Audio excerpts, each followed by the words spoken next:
ये नौजवान याद रखे मेरी ये बात कि इस बात की क्या गारंटी है कि आप बुढ़ापे तक जिंदा रहेंगे। इसी जवानी में कोई बैठ करके मस्जिद में अल्लाह को याद कर रहा है और कोई बैठ करके किसी लड़की से मोबाइल पे बात कर रहा है। इसी जवानी में कोई बैठकर अल्लाह के सामने हाथ फैला के अपने गुनाहों से तौबा कर रहा है और माफी मांग रहा है, और कोई बैठ करके शराब पी रहा है, चरस पी रहा है, गांजा पी रहा है, नशा कर रहा है। दुनिया में एग्जाम देने वाले को पता है 2 घंटे में मेरी कॉपी छीन ली जाएगी, 3 घंटे में मेरी कॉपी छीन ली जाएगी। जिंदगी के इम्तिहान में हमको तो ये भी मालूम नहीं कि मौत का फरिश्ता कब आएगा और हमारी कॉपी छीन ली जाएगी। अरे हम तो इस बात की गारंटी भी नहीं दे सकते कि आज मियां बाजार के इस प्रोग्राम में हम रात में तकरीर सुन रहे थे। अब्दुल गफ्फार साहब 500 किलोमीटर का सफर तय करके आए थे, हमें तकरीर सुना रहे थे। सुबह तकरीर सुनने के बाद हम घर में जाएंगे, सही सलामत अपने घर में पहुंच पाएंगे, हम तो इस बात की गारंटी भी नहीं दे सकते। इसी बिहार से सटा हुआ झारखंड का इलाका है, जामताड़ा का इलाका है। प्रोग्राम चल रहा था मेरा, तकरीर करके मैं निकला और यही हमारे पटना के ड्राइवर साहब हमको लेके गए थे। तकरीर करके हम जब वहां से 12 बजे के करीब निकले हैं, तकरीबन 20 किलोमीटर आगे बढ़े, फोन आया जलसे वालों का, मौलाना साहब हमारे गांव में बहुत बड़ा हादसा हो गया। क्या हो गया? बोले एक लड़का जो आपसे तकरीर के पहले मिलने भी आया था, स्टेज के पास भी आया था, आपसे मुसाफा भी किया था, मिला भी था, हाफिज कुरान था, 2 छोटे छोटे बच्चों का बाप। तकरीर सुनने के बाद वो लड़का बाइक उठाता है गांव जाने के, जलसा गाह से बहुत दूर नहीं, 5-6 किलोमीटर दूर उसका गांव था। मेन रोड पर पहुंचता है और जैसे ही वो रोड क्रॉस करने लगता है, सामने से रात का समय तक पिकअप आती है पूरी रफ्तार के साथ और उसकी गाड़ी को ठोक देती है। जवान लड़का, हाफिज कुरान लड़का, उलमा से मोहब्बत करने वाला, 2 छोटे छोटे बच्चों का बाप ऑन द स्पॉट इंतकाल कर जाता है। उसकी बीवी ने भी कि नहीं सोचा होगा मेरा शौहर तो तकरीर सुनने जा रहा है, वापस आएगी तो उसकी लाश आएगी, मैं बेवा हो जाऊंगी। उसके बच्चों ने नहीं सोचा था हमारे अब्बा तो तकरीर सुनने जा रहे हैं और ज्यादा दूर भी नहीं जा रहे हैं। मेरे प्यारे साथियों, माफ करना आसान काम नहीं। आपके इसी सीमांचल के इलाके में मैं कई मरतबा 500 किलोमीटर का सफर, कभी पटना से पूर्णिया, कभी पटना से किशनगंज, कभी पटना से अररिया, कभी पटना से कटिहार का सफर रात में तय करता हूं। डर भी लगता है, रिस्क भी है। कभी ट्रेन पकड़नी है, सुबह 4 बजे मुझे पटना से ट्रेन पकड़नी है, जलसे वालों को तो अपना मसला रहता है। अभी किशनगंज के एक प्रोग्राम में मुझे पहुंचने में थोड़ी देर हो गई, उन्होंने कहा था हर हाल में आपको 12 बजे पहुंच जाना है, मुझे 12:30 बजे। गाड़ी है, आजकल इलेक्शन का माहौल चल रहा है, पुलिस वाले रास्ते में रोक लेते हैं, बैग चेक कराओ, गाड़ी चेक कराओ, डिक्की चेक कराओ, 10 मिनट उसमें बर्बाद हो गया। कहीं रेलवे क्रॉसिंग मिल गई, 10 मिनट उसमें बर्बाद हो गया। जहां 12 बजे पहुंचना था 12:30 बजे पब्लिक बहुत सारी जा चुकी थी। जलसे वाले भड़क गए। जब तक मुझे बुला रहे थे शेख साहब, हजरत जी, मौलाना साहब, अब तो मैं बहुत बड़ा विलेन बन गया साहब, मैं तो बहुत बड़ा जो है उनके लिए गद्दार बन गया। आपकी वजह से हमारा जलसा फ्लॉप हो गया और हमारी पब्लिक चली गई, हमारा चंदा कम हुआ, ये है और वो है। तकरीर के बाद बिठा के कहने लगे मौलाना आपको हरजाना देना। शर्म नहीं आती? चुल्लू भर पानी में डूब नहीं मरते, क्यों बुलाते हो उलमा को जब तुम उनकी इतनी इज्जत नहीं कर सकते? चंद मिनट में अगर किसी वजह से किसी आलिम को आने में देर हो जाए तो तुम्हारी ज़बानें क्यों नहीं कांप जाती ये कहते हुए मौलाना से तुम हमको हरजाना दे। तुमने उनको खरीदा हुआ है, तुमने उनकी तिजारत की, बेशर्मो बेगैरतो। अभी भी उस इंसान का ऑडियो मेरे व्हाट्सएप पर मौजूद है, हमको ऑडियो में मैसेज करके कह रहा है कि आपको हरजाना देना पड़ेगा। कभी कभी आंखों से आंसू आ जाते हैं मेरे प्यारे। मैं दोपहर में मदरसे से चलता हूँ, बगैर खाए पिए पटना आता हूँ, पटना से नॉन स्टॉप गाड़ी चला करके कभी कटिहार, कभी अररिया, कभी पूर्णिया पहुंचता हूँ। अभी एक गांव में प्रोग्राम था, रात में पहुंचा, खाने के लिए खाना आया, ठंडा खाना बिल्कुल। मैंने कहा भाई मेहमान को बुलाए, वो आलिम को बुलाए, कम से कम खाना तो गर्म कर सकते। कहा हमारे यहाँ ऐसे ही खाते। ये आपकी मेहमान नवाज़ी, ये इज्जत है। मेरे प्यारे साथियों, हम जान हथेली पे रख के चलते। आपको इन मुकर्रिरीन का, इन उलमा का पैसा नजर आता है, इनकी कुर्बानियां नजर नहीं आती। अरे अगर ये मैदान छोड़ दिया जाए तो क्या काम करने के और पैसा कमाने के और रास्ते नहीं है? क्या तकरीर करके कोई करोड़पति बन जाए? शर्म आनी चाहिए। आज अवाम तो अवाम, मैं देखता हूँ सोशल मीडिया पर उलमा भी ताने कसते हैं, आवाजें मारते हैं, और इन उलमा को जो बेचारे तकरीर कर रहे हैं, इनको न जाने क्या क्या सुना। मेरे भाइयों, मैं सबके दिल को टटोल नहीं सकता, सबकी नीयतों को मैं टटोल नहीं सकता, मगर मैं इतना जानता हूं, हर आदमी मुदर्रिस नहीं बन सकता, हर आदमी मुकर्रिर नहीं बन सकता, हर आदमी के बस की बात नहीं मदरसे में पढ़ा सके, हर आदमी के बस की बात नहीं स्टेज पे तकरीर कर सके। हर इंसान की अपनी सलाहियत है मेरे भाई, जिसकी जैसी सलाहियत है उसको वैसी इज्जत दो, वैसा एहतराम दो। हम ये नहीं कहते कि आप हमारा एहतराम करो, मगर किसी की कुर्बानी और किसी की मेहनत पर यूं पानी ना फेरो मेरे प्यारे साथ।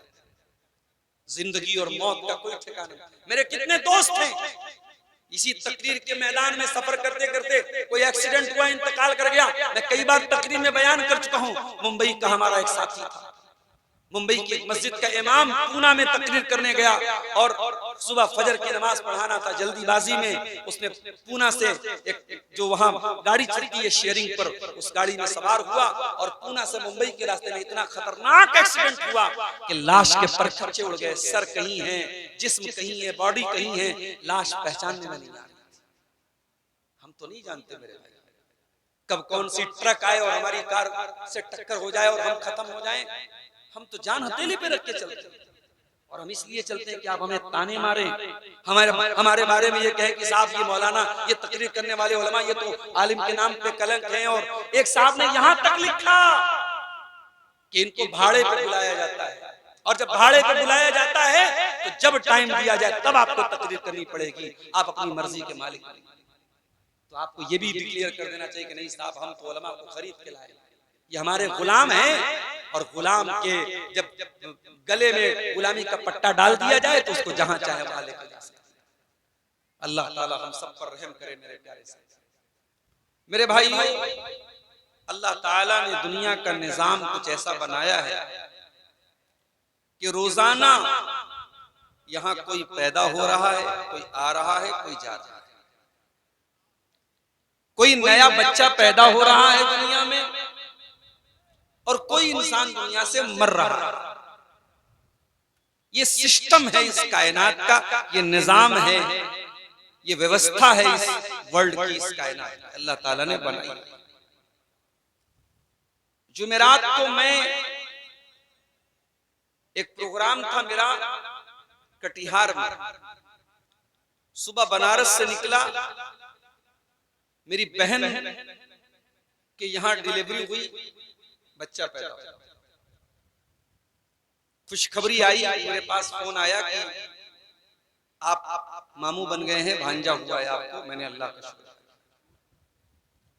शाम को मैं कटिहार पहुंचा, मगरिब बाद एक और फोन आया घर से। मेरे वालिद के बड़े भाई, मेरे बड़े अब्बू 2 महीने से तकरीबन बीमार चल रहे थे, 75 साल के करीब उनकी उम्र थी, बिस्तर पड़े हुए थे, बीमार थे, उनके इंतकाल का। अब आप सोचिए कि एक ही दिन में, एक ही परिवार और खानदान में सुबह एक बच्चे के पैदा होने की खबर आ रही है और शाम को एक इंतकाल की खबर आ रही है। जिंदगी इसी का नाम है। कहीं खुशी है, कहीं गम। खुशी के साथ दुनिया में हजारों गम भी होते हैं। जहां बजती है शहनाई वहां मातम भी होता है। जिंदगी में दोनों तरीके के सुख हैं, दुख हैं, धूप है, छांव है, दोनों हमारे साथ। और हम ये सोचे कि हमारी जिंदगी में कभी दुख ना आए, कभी आंखों से आंसू ना आए, कभी रोने की नौबत ना पड़े, तो ये इस दुनिया में पॉसिबल नहीं है। जिंदगी है तो प्रॉब्लम्स आएंगी, समस्याएं आएंगी, दिक्कतें आएंगी मेरे प्यारे साथी। इसीलिए अल्लाह ताला कुरान करीम में फरमाता है, लक़द खलक़नल इंसान फी कबद, हमने इंसान को मशक्कतों में पैदा किया है। इंसान जब तक दुनिया में जिंदगी गुजार रहा है वो संघर्ष करता है। हमने इंसान को ऐसा बनाया है वो जिंदगी में हमेशा संघर्ष करता रहेगा, स्ट्रगल करता रहेगा। इंसान बचपन से लेके जवानी तक, जवानी से लेके बुढ़ापे तक, जब तक कब्र में नहीं चला जाए उसकी जिंदगी में स्ट्रगल, संघर्ष कायम रहेगा मेरे। इंसान की ये तमन्ना कि मुझे सब कुछ मिल जाए, ये तमन्ना तमन्ना ही रहेगी, कभी पूरी नहीं हो सकती। इसीलिए अल्लाह के प्यारे नबी फरमाते हैं, लौ काना लिब्ने आदम वादियान मिन ज़हबिन लबतगा सालिसन, अगर आदम के बेटे को, इंसान को सोने के दो पहाड़ भी दे दिए जाएं, सोने के दो पहाड़ भी अगर इंसान को दे दिए जाएं, इंसान के लालच का घड़ा भरने वाला नहीं है, इंसान की तमन्ना पूरी होने वाली नहीं है, इंसान का मुंह बंद होने वाला नहीं है। दो सोने का पहाड़ मिल जाए तब इंसान कहेगा शायद तीसरा भी कहीं से मुझको मिल जाए। वला यमलउ जौफम ने आदम इल्ला तुराब, और इंसान के मुंह को अगर कोई चीज बंद कर सकती है तो कब्र की मिट्टी बंद कर सकती है। जब तक कब्र में नहीं चला जाएगा तब तक ये सिलसिला चलता रहेगा मेरे। इसीलिए अल्लाह कुरान के 30वें पारे में फरमाता है, अल्लाहुमुत तकासुर हत्ता ज़ुरतुमुल मक़ाबिर, ऐ मेरे बंदो, ज्यादा पैसा कमाना है, ज्यादा नाम कमाना है, ज्यादा शोहरत कमाना है, ज्यादा खूबसूरत बनना है, ये और ज्यादा और ज्यादा और ज्यादा, इस लालच ने तुमको पागल कर दिया, अंधा कर दिया। भाई भाई को क्यों कत्ल कर देता है, पड़ोसी पड़ोसी की हत्या क्यों कर देता है, सरकारी नौकरी पाने के लिए बेटा अपने बाप को मार देता है। इसी धरती पे हम और आप, अल्लाहुमुत तकासुर, ऐ मेरे बंदो, तुमको ज्यादा की चाहत ने, अधिक पाने की चाहत ने तुमको पागल कर दिया है। हत्ता ज़ुरतुमुल मक़ाबिर, जब तक तुम कब्रिस्तान में नहीं चले जाओगे, जब तक तुम मर नहीं जाओगे, तब तक ये सिलसिला चलता रहेगा। इंसान मरता है, क्या लेके जाता है? मेरे बड़े अब्बा का इंतकाल हुआ, आज उनके 4 बेटे हैं, 7 बेटियां हैं, पोते हैं, पोतियां हैं, नवासे हैं, पूरा खानदान है। मर गए, वो इंतकाल हो गया, पूरा घर आज रो रहा है, आंसू बहा रहा है, मगर हमारे पास इसका कोई सॉल्यूशन नहीं है, इस समस्या का कोई समाधान नहीं है। हम मरने वाले को बचा नहीं सकते। हमारे पास दौलत का अंबार है, जमीन है, जायदाद है, प्रॉपर्टी है, सोना है, चांदी है, सब कुछ है, लेकिन अगर हमारा कोई अपना दुनिया से जाने वाला है, उसकी मौत का फैसला हो चुका है, तो हम रोक नहीं सकते। इसीलिए अल्लाह कुरान में कहता है, फलौला इज़ा बलगतिल हुल्क़ूम व अंतुम हीनइज़िन तंज़ुरून, ऐ मेरे बंदो, जब इंसान की जान हलक तक पहुंच जाती है जब इंसान की जान निकलने का टाइम आ जाता है। व अंतुम हीनइज़िन तंजुरून, और तुम अपनी आंखों से देख रहे हो तुम्हारा बाप मर रहा है, तुम्हारी माँ मर रही है, तुम्हारा भाई मर रहा है, तुम्हारा रिश्तेदार मर रहा है, तुम मरते हुए अपनी आंखों से देख रहे हो। कभी अगर आपने ये मंजर देखा होगा, कोई आपका रिश्तेदार मर रहा हो और मौत के टाइम आप उसके पास हो। मैंने अपनी माँ को देखा था अपनी आंखों से मरते। मेरे नाना का इंतकाल हुआ था, उस वक्त मैं अपने नाना के पास था। बड़ा भयानक होता है वो मंजर जब हम किसी को मरता हुआ देखते हैं।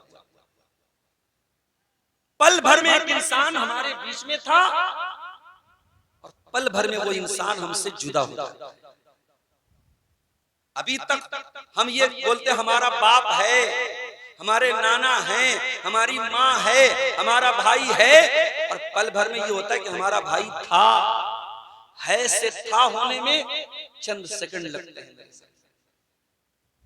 अभी तक ये था कि अब्बा को उठाओ, अब्बा को दबा दो, अब्बा को पानी पिलाओ, अब्बा को खाना खिलाओ, और चंद सेकंड के बाद ये होता है कि लाश को इधर करो, जनाजे को इधर कर दो, लाश को कफन पहना दो, लाश को पोस्टमार्टम के लिए भेज दो। अभी चंद सेकंड पहले इंसान था, अब वो लाश बन गया। कितनी कड़वी सच्चाई है, और ये सच्चाई हम अपनी आंखों से देखते हैं, हर इंसान देखता है, मगर हमें कोई इबरत हासिल नहीं होती, हमें कोई नसीहत हासिल नहीं। कुरान कह रहा है फलौला इज़ा बलगतिल हुल्कुम व अंतुम हीनइज़िन तंजुरून। ऐ मेरे बंदो, जब किसी की जान निकलने का टाइम आता है और तुम अपनी आंखों से देख रहे हो कि वो मर रहा है, व नहनु अक़रबु इलैहि मिनकुम वलाकिन ला तुबसिरून। और ऐ लोगों, तुम मरने वाले की चारपाई के करीब में बैठे हो, तुम्हें ऐसा लग रहा है कि उससे सबसे ज्यादा करीब में तुम बैठे हो, जबकि तुमसे ज्यादा करीब अल्लाह है। अल्लाह तबारक व तआला तुमसे ज्यादा करीब है। मरने वाले की सांस कितनी चल रही है अल्लाह को मालूम, उसकी हार्ट बीट कितनी चल रही है तुम्हें कंप्यूटर पे देखना पड़ रहा है, अल्लाह को सब मालूम है, वो तुमसे ज्यादा करीब है मरने वाले। फलौला इन कुंतुम गैर मदीनीन तरजिऊनहा इन कुंतुम सादिकीन। अगर तुम्हें ऐसा लगता है कि मरने वाला तुम्हारा बहुत खास था, बाप था, माँ थी, भाई था, कोई भी था, और तुम्हें ऐसा लगता है कि तुम्हारे ऊपर कोई शक्ति नहीं है, कोई ताकत नहीं है, कोई पावर नहीं है, तो जरा तुम मरने वाले को मौत से बचा करके रखा है। तुम्हारे पास ताकत है, ये क्षमता है, ये पावर कि तुम मरने वाले को मौत से बचा सको? नहीं बचा सकते। ऐ दुनिया के बड़े बड़े डॉक्टरों, तुम्हारी मेडिकल साइंस फेल है। ऐ दुनिया की इंजीनियरों, तुम्हारी इंजीनियरिंग फेल है। ऐ दुनिया के बड़े बड़े साइंसदानों, तुम्हारी साइंस ने घुटने टेक दिए। मौत का किसी के पास कोई इलाज नहीं है, मौत का इलाज नहीं है। और ये मौत अल्लाह ने बनाई इसीलिए ताकि हमें पता चले कि हम परमानेंट यहाँ रहने के लिए। बच्चा स्कूल में एग्जाम दे रहा है, उसको टाइम दिया गया 2 घंटे के अंदर तुझको एग्जाम पूरा करना है। बच्चा लिख रहा है। जैसे ही 2 घंटा पूरा होने वाला है, टन से घंटी बजी, और जैसे ही घंटी बजी एग्जामिनर आए, चल भाई चल कॉपी जमा कर। आप लाख बोल दे मास्टर साहब, सर मैडम मेरा क्वेश्चन बाकी है, मुझे सवाल और करना है, मैडम कॉपी छीन लेगी, टीचर कॉपी छीन लेगा, क्योंकि तेरा टाइम पूरा हो चुका है। दुनिया में तो हमें मालूम है कि हमें एग्जाम में 2 घंटा मिला है, जिंदगी के एग्जाम में हमें कितना टाइम मिला है हम नहीं जानते। मेरे साथ मैं अभी आ रहा था कार से, रास्ते में चंद नौजवान बाइक पर जा रहे थे और उनके अपोजिट साइड में कुछ लड़कियां जा रही थी नकाब में। तो वो नौजवान लड़के जो बाइक से, मुझे लग रहा है एक बाइक पे 3-4-5 लड़के बैठे थे, तो धड़ाम से बाइक उनकी गिर गई जमीन पे। तो हमारे ड्राइवर साहब ने हंसते हुए कहा कि मौलाना साहब पता है ये बाइक से क्यों गिरे हैं?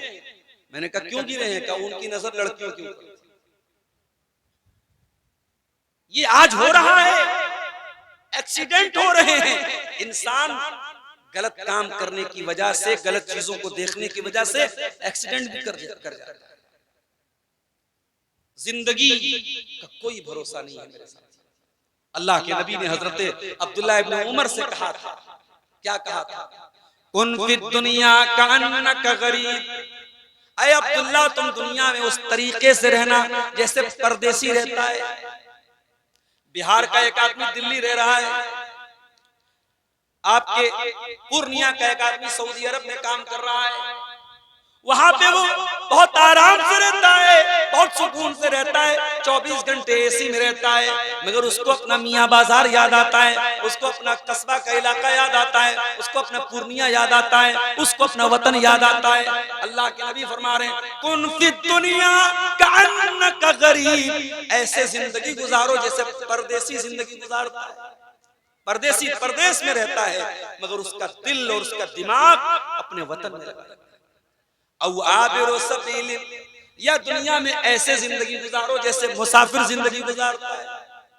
मैं कभी कभी बनारस से चलता हूँ, अपने बैग में तकरीर करना है, एक कुर्ता रख लिया, पायजामा रख लिया, सदरी रख ली, टोपी रख ली, चश्मा रख लिया, जरूरत की चीजें रख ली, बस। कभी कभी ऐसा होता है, हमारी अहलिया कहती है बिस्किट रख लीजिए, फला चीज रख लीजिए। मैं कहता हूँ नहीं, मैं चाहता हूँ कि मेरा बैग हल्का से हल्का रहे। बिस्किट में रास्ते में खरीद लूंगा, कोई सामान है रास्ते से खरीद लूंगा। हम सफर में जाते हैं तो अपने बैग को हल्का रखते हैं, जरूरत भर की चीजें रखते हैं। अल्लाह के नबी ने कितनी प्यारी बात फरमाया, कुन फी दुनिया कअन्नका गरीबुन औ आबिरु सबील। ऐ मेरे सहाबी, तू दुनिया से दिल न लगाना, दुनिया को सब कुछ न समझ लेना। दुनिया में ऐसे रहना जैसे परदेसी रहता है या मुसाफिर रहता है। अपने दुनिया के बैग में उतना ही सामान रखना जितनी तुझको जरूरत है। दुनिया से जरूरत से ज्यादा दिल मत लगाना, दुनिया को जरूरत से ज्यादा अहमियत मत देना। एक मर्तबा अल्लाह के प्यारे नबी रास्ते से जा रहे थे, एक बकरी का बच्चा मरा हुआ पड़ा था। अल्लाह के नबी चूंकि उस्ताद थे, और उस्ताद जो होता है वो थ्योरी से भी समझाता है और प्रैक्टिकल भी समझाता है। उस्ताद क्लास में ब्लैक बोर्ड पे लिख के भी समझाता है और प्रैक्टिकल करके भी समझाता है। तो अल्लाह के रसूल सल्लल्लाहु अलैहि वसल्लम ने उस बकरी के बच्चे का कार्य किया और कहा कि ऐ मेरे सहाबा, ये मरा हुआ बकरी का बच्चा कौन खरीदेगा एक दिरहम? सहाबा ने कहा, अल्लाह के नबी, मरा हुआ बकरी का बच्चा मुर्दार हो चुका है, बेकार हो चुका है, कौन खरीदेगा? कोई नहीं खरीदेगा। कहा फ्री में देगा तब देंगे। आपने फरमाया, लद्दुनिया अहवनु अलल्लाहि मिन ज़ालिक। ऐ मेरे सहाबा, अल्लाह की नजर में दुनिया की हैसियत इस मरे हुए बकरी के बच्चे से ज्यादा नहीं है। ये बकरी का मरा हुआ बच्चा ये तुम्हारी नजर में जितना हकीर है, जितना मामूली है, इससे भी ज्यादा हकीर अल्लाह की नजर में दुनिया है। वही दुनिया जिसे कमाने के लिए, जिसे पाने के लिए हम सुबह से शाम तक लगे रहते हैं। ना आखिरत की कोई तैयारी है, ना आखिरत की कोई फिक्र है, ना वहां के लिए कोई इन्वेस्टमेंट है। दुनिया में तो बड़े इन्वेस्टमेंट कर रहे हो साहब। हम लोग टीचर है, मदरसे में पढ़ाते लोग कहते मौलवी साहब जमीन खरीदी कि नहीं, आपने मकान खरीदा कि नहीं, बच्चों के लिए मकान बनाया कि नहीं बनाया। बेटी पैदा हुई हमारे पास, मदरसे में एक आदमी आया LIC वाला, मौलाना साहब आपको बेटी पैदा हुई, मुबारक हो, माशाअल्लाह, बेटी के नाम का बीमा ले लीजिए, इंश्योरेंस करा लीजिए। हम तो दुनिया में साहब बड़ा सोचते हैं, बेटी के लिए सोचते हैं, बेटों के लिए सोचते हैं, जमीन खरीदते हैं, जायदाद खरीदते हैं। आखिरत के लिए कौन सोचेगा मेरे प्यारे साहब। जुमा की नमाज आपने कल पढ़ी है, जुमा की नमाज में इमाम साहब ने सूरह आला की तिलावत की होगी और ये आयत भी आपके कानों से टकराई होगी। बल तुसिरूनल हयातद दुनिया, बल तुसिरूनल हयातद दुनिया वल आखिरतु खैरुन व अबका। ऐ मेरे बंदो, तुम दुनिया की जिंदगी को तरजीह देते हो, जबकि आखिरत की जिंदगी ज्यादा बेहतर और ज्यादा बाकी रहने वाली है। दुनिया का क्या है मेरे भाई, दुनिया का कुछ नहीं। सब ठाट पड़ा रह जाएगा, जब लाद चलेगा बन जा। अल्लाह की कसम, हमारा नाम भी बाकी नहीं बचेगा। हमारे बच्चे कुछ दिन तक हमारा नाम याद रखेंगे, बच्चों के बच्चे आएंगे दादा का नाम याद रखेंगे, फिर उनके जब बच्चे आएंगे पूछो भाई तुम्हारे परदादा कौन थे, तुम्हारे दादा के अब्बा का नाम क्या था। हमारा नाम भी हमारी आने वाली नस्ल याद नहीं रखेगी। जिस नाम को हमने इतना नाम कमाया है, ये नाम भी लोग याद नहीं रखेंगे। हमारी जमीनों पर कोई और कब्जा कर लेगा, हमारे घर में कोई और रहेगा, हमारा पैसा कोई और ले लेगा, हमारा कुर्ता किसी गरीब को दे दिया जाएगा, हमारी टोपी किसी गरीब को दे दी जाएगी, हमारी चारपाई पे कोई और सोएगा, हमारी बेवा से कोई और शादी कर लेगा, हमारे घर में कोई और रहेगा। क्या है ये हकीकत दुनिया की मेरे साथ। इसीलिए कुरान में अल्लाह कहता है वमल हयातुद दुनिया वमल हयातुद दुनिया इल्ला मताउल गुरूर। ऐ मेरे बंदो, ये दुनिया धोखे का सामान है, ये बहुत धोखेबाज है, बहुत फ्रॉड है दुनिया, फ्रॉड है ये दुनिया। जानते हो कल हमारे बड़े अब्बा का इंतकाल हुआ, मैं तो मौत के टाइम नहीं था, मैं कल जुमा के टाइम पहुंचा बनारस में। तो जनाजे के पहले जब लाश रखी गई तो मैंने देखा कि मुंह खुला हुआ है, मुंह जो है पूरा खुला हुआ है। तो मैंने बड़े अब्बा के बच्चों से पूछा कि जब इंसान का इंतकाल होता है और मुंह खुला रहता है तो फौरन उसको पट्टी बांधा जाता है ताकि मुंह बंद हो जाए, तो आप लोगों ने नहीं बांधा था? तो उन्होंने कहा कि हम लोग बांधे थे लेकिन फिर खुल गया।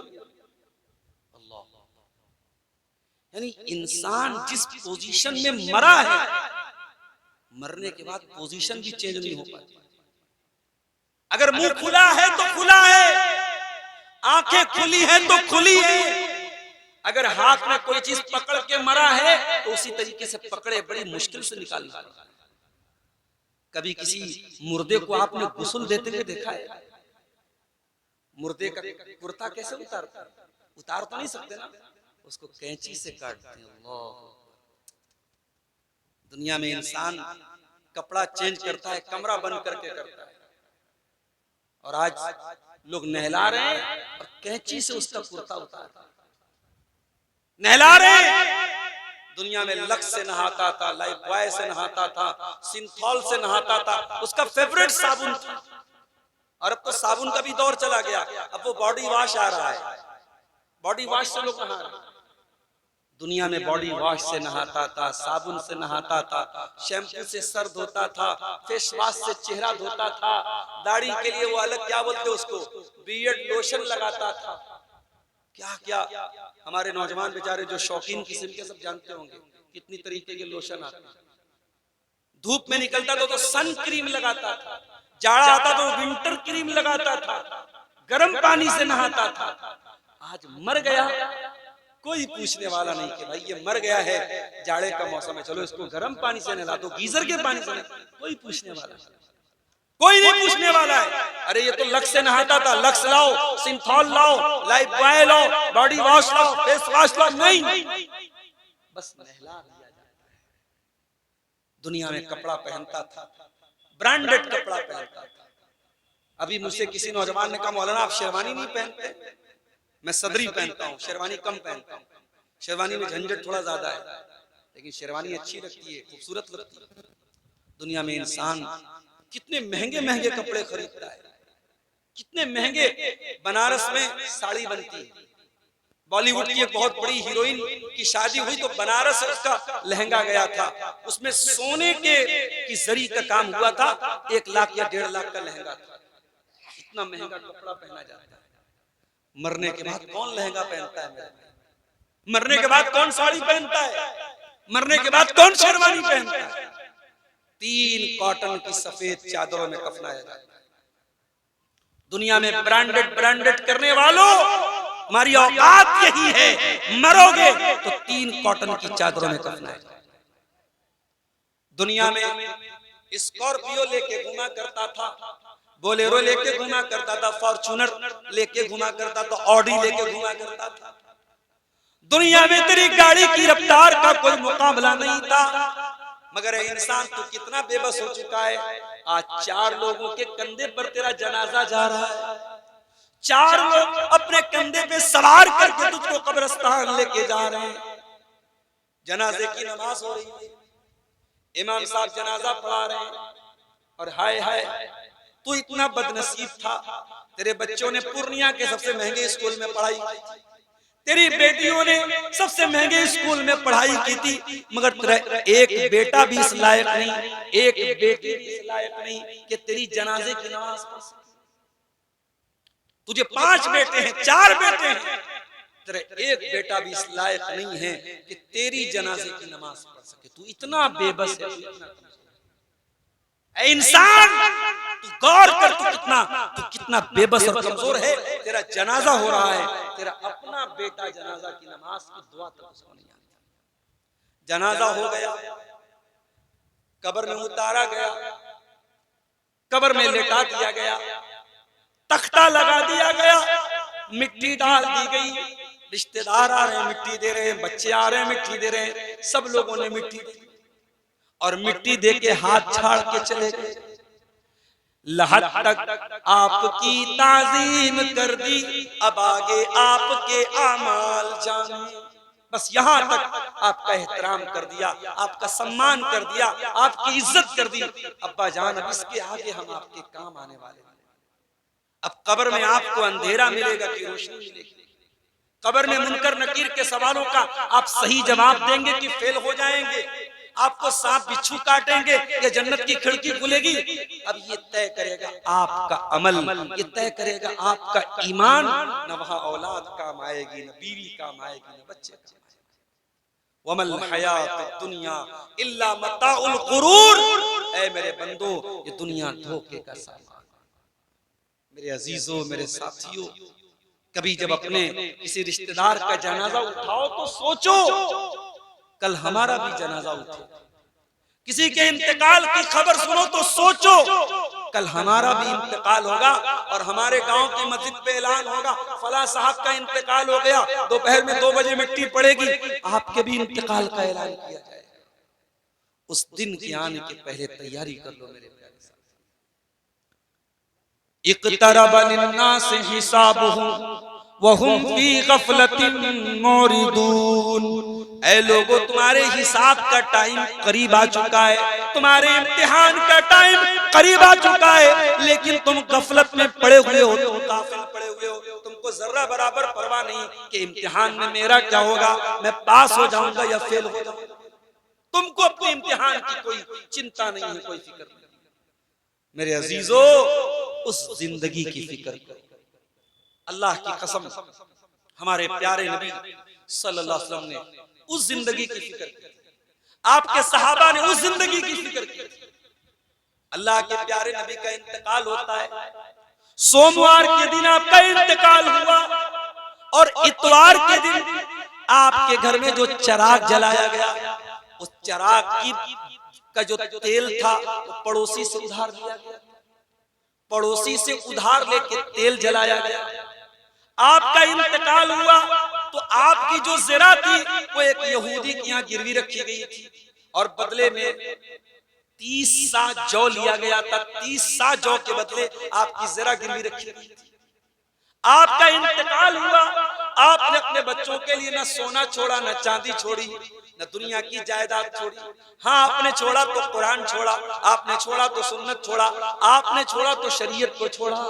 आपने मैसेज दिया, ऐ दुनिया वालों, अपनी औलाद के लिए कुछ बनाओ या ना बनाओ, आखिरत बना लो। अपनी औलाद को कुछ दो या ना दो, ईमान दे दो, तौहीद दे दो, अकीदा दे दो, सही चीज दे दो।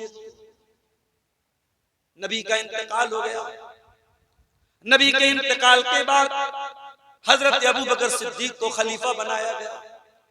हजरत अबू बकर 2.5 साल के बाद इंतकाल हो जाता है उनका। इंतकाल के पहले हजरत अबू बकर सिद्दीक बीमार पड़ जाते हैं। आपकी बेटी हजरत आयशा से मिलने के लिए आती है, बेटी बाप से मिलने के लिए आई है। ओ लोगों, तुमने तो बेटियों को पराया बना दिया। तुम तो कहते हो बेटी पराया माल होती है, तुम तो शादी करने के बाद अपनी बेटियों से कोई नाता नहीं रखते, कोई ताल्लुक नहीं रखते। मगर अल्लाह की कसम, मेरे नबी ने ये तालीम नहीं दी। बेटी न शादी के पहले पराई होती है, न शादी के बाद पराई होती है। बेटी हमेशा अपनी होती है। और आज भी गवाह है दुनिया कि जब बाप बीमार होता है, बेटा बाद में हाल चाल लेने आता है, बेटी पहले हाल चाल लेती है। बेटा उसी घर में है, बाप की परवाह नहीं है, माँ की परवाह नहीं है, बेटी अपने ससुराल में है, लेकिन फोन करके पूछती है, अम्मा तुम कैसी हो, अब्बा तुम कैसे हो। अब्बा की और अम्मा की हाल चाल बेटी अपने अपने ससुराल से लेती है। मेरे साथ बेटियों को पराया न समझो मेरे भाई, बेटियों को हमेशा अपना समझो। हजरत आयशा अपने बाप को देखने के लिए आई। बाप बीमार है और मौत की कगार पे है, मरने वाला है, और बेटी अपने बाप से मिलने के लिए। हजरत अबू बकर ने पूछा, ऐ मेरी बेटी आज कौन सा दिन है। हजरत आयशा ने फरमाया, अब्बा जान आज सोमवार का दिन है। कहा है मेरी बेटी, ये बता कि क्या अल्लाह के रसूल का इंतकाल भी सोमवार के दिन हुआ था। कहा कि हाँ अब्बा जान, अल्लाह के नबी का इंतकाल भी सोमवार के दिन हुआ था। कहा कि अल्लाह काश मेरा भी इंतकाल आज ही के दिन हो जाए, मैं अपने दोस्त के पास आज ही के दिन चला जाऊं। फिर पूछा कि ऐ मेरी बेटी, ये बता जब अल्लाह के नबी का इंतकाल हुआ था तो कफन में कितने कपड़े दिए गए थे। हजरत आयशा से पूछ रहे हैं, कौन पूछ रहे हैं, उनके बाप पूछ रहे हैं। बाप अपनी बेटी से मसला पूछ रहा है। ओ मियां बाजार वालों, ओ पूर्णिया वालों, ओ कस्बा वालों, हजरत अबू बकर मैसेज दे रहे हैं, संदेश दे रहे हैं, अपनी बेटियों को इस काबिल बनाओ, अपनी बेटियों को ऐसी तालीम दिलाओ कि जब आपको कोई मसला पूछना पड़े तो आपकी बिटिया आपको जवाब। अपनी बेटियों को इस लायक बनाओ। और आज भी अल्लाह की कसम, जब लड़कियां पढ़ाई में आगे निकलती हैं, इंटरनेट पर आप देख लीजिए कितनी अच्छी कुरान की तिलावत कुछ औरतें करती हैं, कुछ लड़कियां करती हैं, बड़े बड़े मर्द हजरात नहीं कर सकते। हाफिजा हैं, आलिमा हैं, दीन की जानकार हैं, मसले मसाइल की जानकार हैं। अगर औरत सही तालीम दी जाए, लड़की को सही तालीम दी जाए तो लड़की बहुत कुछ कर सकती है। आज आपने लड़कियों को दीन की तालीम नहीं दी। आपकी मस्जिद है, गांव की जुमा हो रहा है, जरा सीने पर हाथ रख के बताओ कि आपकी जामा मस्जिद में औरतों का इंतजाम है। सीमांचल की अक्सर मस्जिदों में मैंने देखा लेडीज का इंतजाम नहीं है। क्यों नहीं है भाई? अहले हदीसों का गांव है, शेरशाबादियों का गांव है, क्यों नहीं है? क्या नबी के जमाने में जुमा की नमाज में औरतें नहीं जाती थी मस्जिद? मैं बार बार ये बात कहता हूँ कि जलसे में औरतों को बुला लेने से और ये मेला ठेला कर देने से औरतें दीन नहीं सीखती। आप आधा आधा घंटे का जुमा का खुतबा भी अगर उनको पाबंदी से सुनाएंगे, उनको दीन की बहुत मोटी मोटी बातें समझ में आ जाएंगी। हजरत आयशा से उनके बाप पूछ रहे हैं, ऐ मेरी बेटी, ये बता कि अल्लाह के रसूल के कफन में कितने कपड़े थे। बेटी जवाब देती है, अब्बा जान फी सलासी फीज़िन सुहूलियतिन, अल्लाह के नबी के कफन में 3 सूती चादरें थी, 3 कॉटन की चादरें थी, सफेद चादर। हजरत अबू बकर ने कहा, ऐ मेरी बेटी, एक तो ये कपड़ा है जो बीमारी में पहनते थे, कहा एक कपड़ा ये ले लेना और 2 चादर और ले लेना और 3 चादरों में मुझको कफनाना जैसे नबी को कफनाया था। पता ये चला सहाबा हमारी तरह रस्म और रिवाज की पाबंदी नहीं करते थे, सहाबा सुन्नत की पाबंदी करते थे। अभी एक साहब ने व्हाट्सएप पर सवाल पूछा, मौली साहब खतना की दावत करना कैसा है? बच्चे का खतना कराया, मुसलमानी कराया, उस मौके पर दावत देना कैसा है? मैंने कहा देखो भाई, खतना की दावत हराम तो नहीं है, नाजायज तो नहीं है, बिदअत तो नहीं है। आप किसी भी मौके पे दावत दे सकते हैं, शरीयत आपको मना नहीं करती। मगर आप गौर कीजिए, ये जो हम खतना करते हैं ये इस्लाम का एक हुक्म है। जिस तरीके से अल्लाह के नबी ने दाढ़ी को बढ़ाने का हुक्म दिया, मूंछों को कतरने का हुक्म दिया, बगल के बाल साफ करने का हुक्म दिया, शर्मगा के बाल साफ करने का हुक्म दिया, नाखून को काटने का हुक्म दिया, उसी तरीके से अल्लाह के नबी ने खतना करने का भी हुक्म दिया है।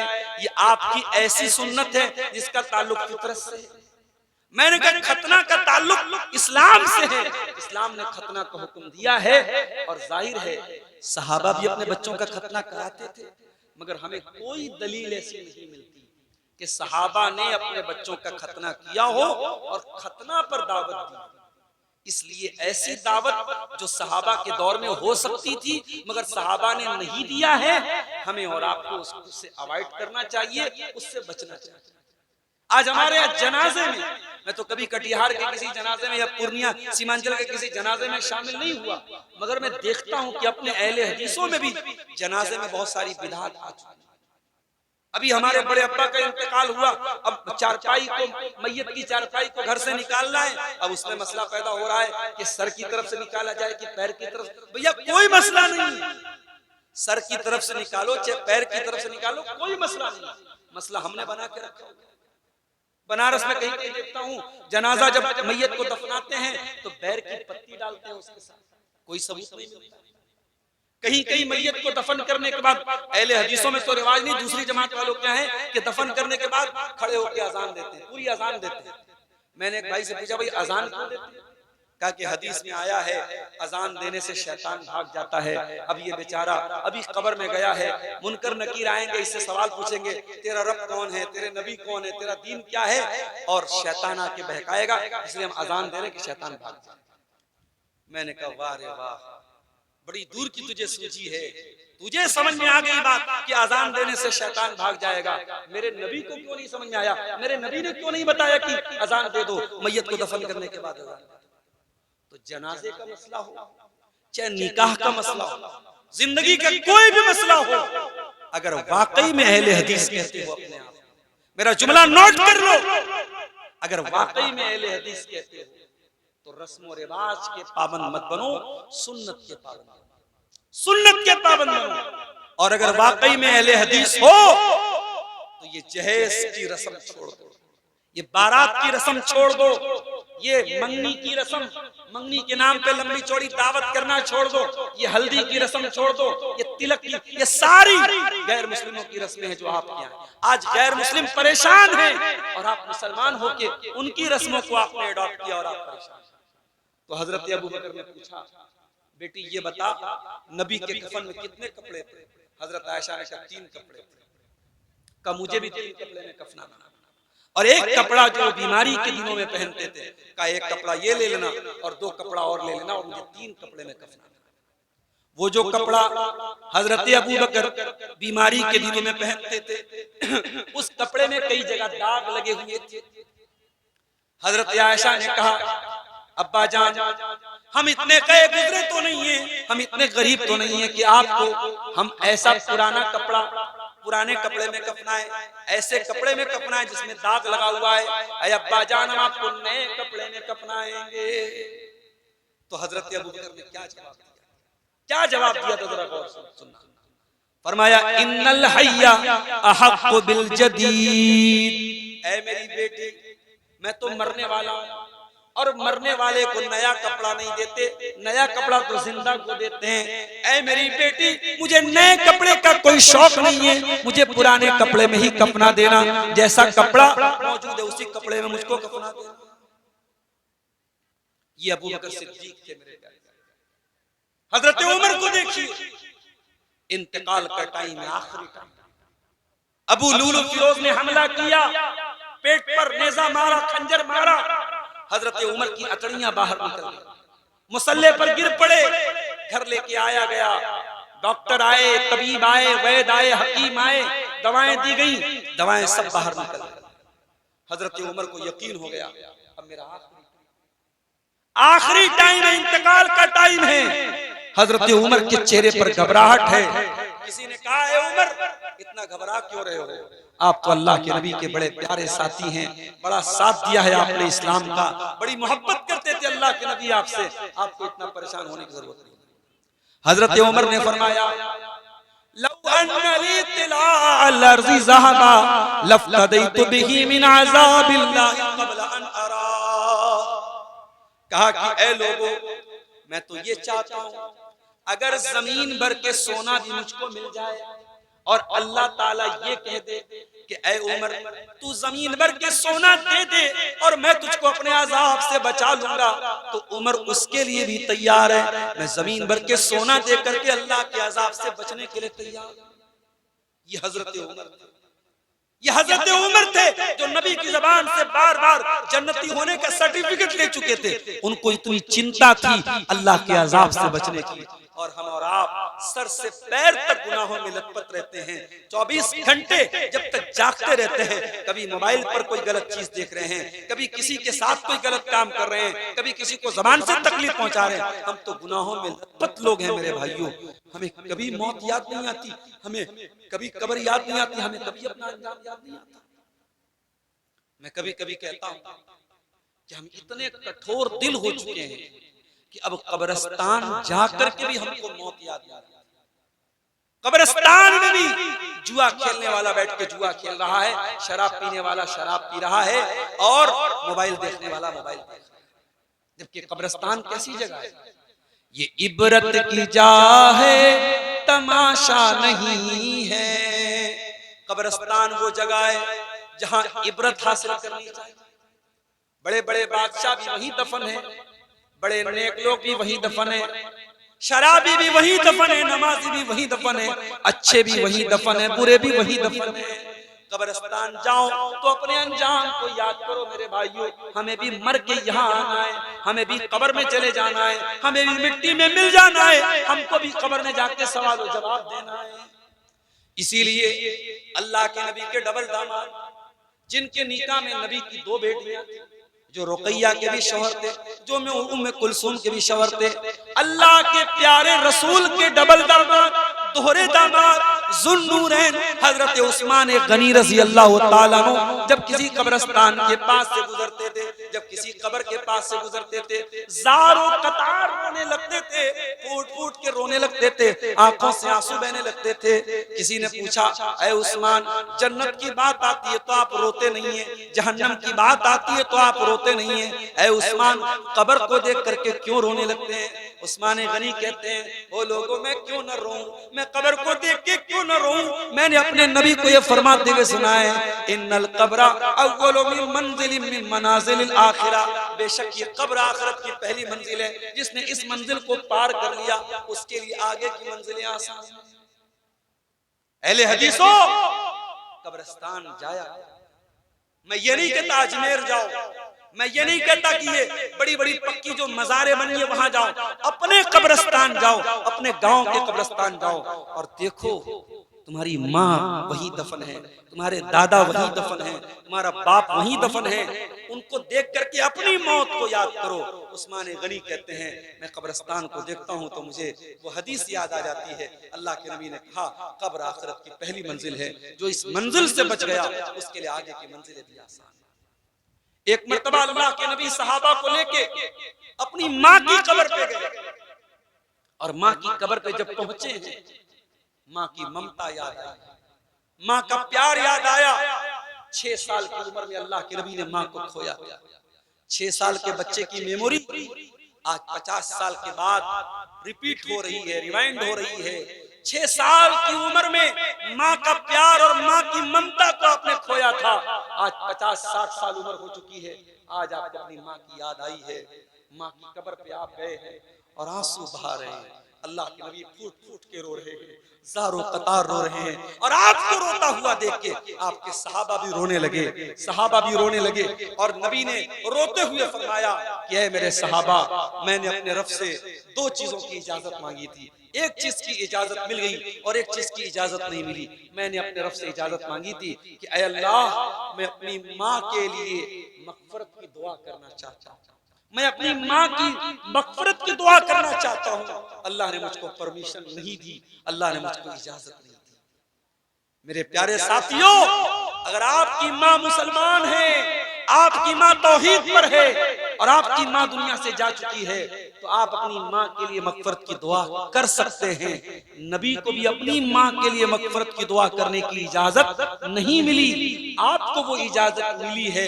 अगर आपकी माँ ईमान वाली और मुसलमान औरत थी, ये कितने बड़े नसीब की बात है। अपनी किस्मत पे नाज करो, अपने नसीब पर फख्र करो कि अल्लाह ने आपको भी मुसलमान बनाया और आपके माँ बाप को भी मुसलमान बनाया।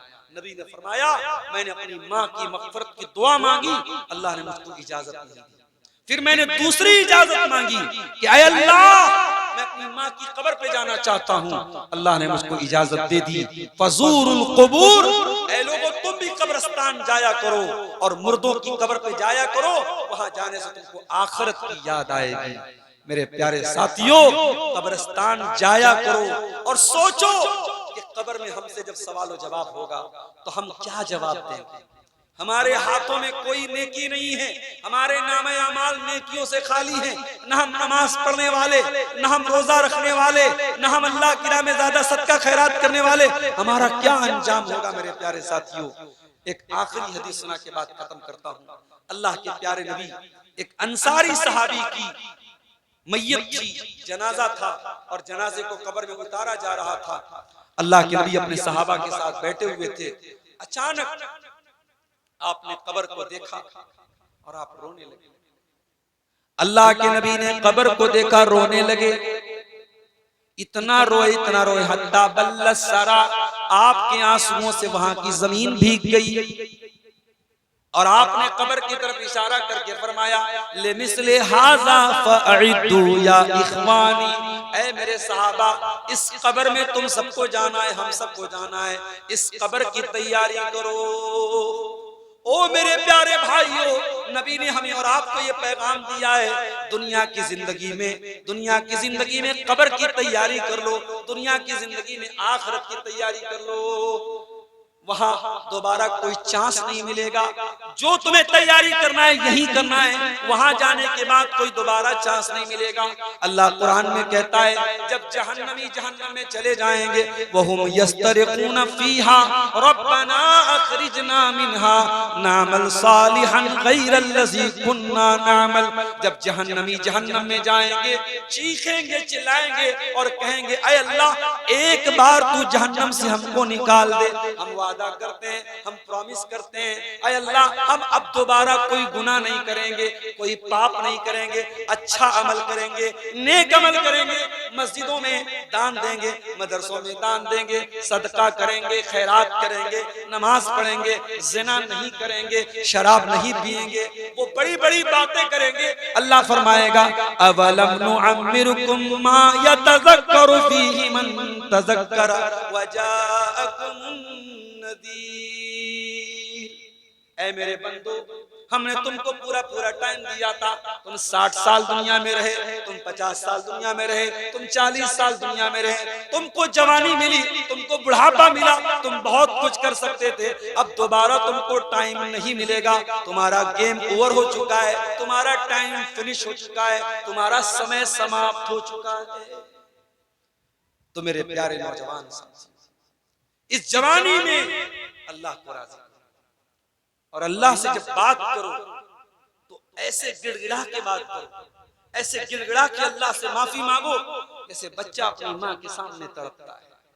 मैंने एक वीडियो देखा, एक बूढ़ा हरम में बैठा है, खाने काबा के सामने बैठा है और अल्लाह के सामने ऐसे जोर जोर से हाथ हिला रहा है जैसे कोई बच्चा अपनी माँ से कोई चीज मांगता है।